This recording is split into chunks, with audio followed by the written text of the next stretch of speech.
Chapter 3.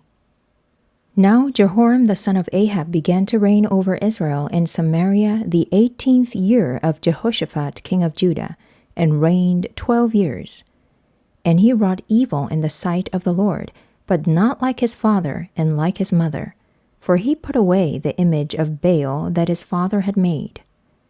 Nevertheless he cleaved unto the sins of Jeroboam the son of Nebat, which made Israel to sin. He departed not therefrom.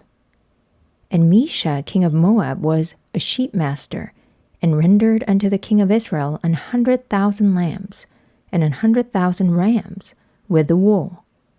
But it came to pass when Ahab was dead, that the king of Moab rebelled against the king of Israel. And King Jehoram went out of Samaria the same time, and numbered all Israel. And he went and sent to Jehoshaphat the king of Judah, saying, The king of Moab hath rebelled against me. Wilt thou go with me against Moab to battle? And he said, I will go up. I am as thou art, my people as thy people, and my horses as thy horses. And he said, Which way shall we go up? And he answered, The way through the wilderness of Edom. So the king of Israel went, and the king of Judah, and the king of Edom, and they fetched a compass of 7 days' journey. And there was no water for the host, and for the cattle that followed them. And the king of Israel said, Alas, that the Lord hath called these 3 kings together to deliver them into the hand of Moab. But Jehoshaphat said, Is there not a prophet of the Lord, that we may inquire of the Lord by him? And one of the king of Israel's servants answered and said, Here is Elisha the son of Shaphat, which poured water on the hands of Elijah. And Jehoshaphat said, The word of the Lord is with him. So the king of Israel and Jehoshaphat and the king of Edom went down to him. And Elisha said unto the king of Israel, What have I to do with thee? Get thee to the prophets of thy father, and to the prophets of thy mother. And the king of Israel said unto him, Nay, for the Lord hath called these 3 kings together to deliver them into the hand of Moab. And Elisha said, As the Lord of hosts liveth, before whom I stand, surely were it not that I regard the presence of Jehoshaphat the king of Judah, I would not look toward thee, nor see thee. But now bring me a minstrel. And it came to pass, when the minstrel played, that the hand of the Lord came upon him. And he said, Thus saith the Lord, Make this valley full of ditches.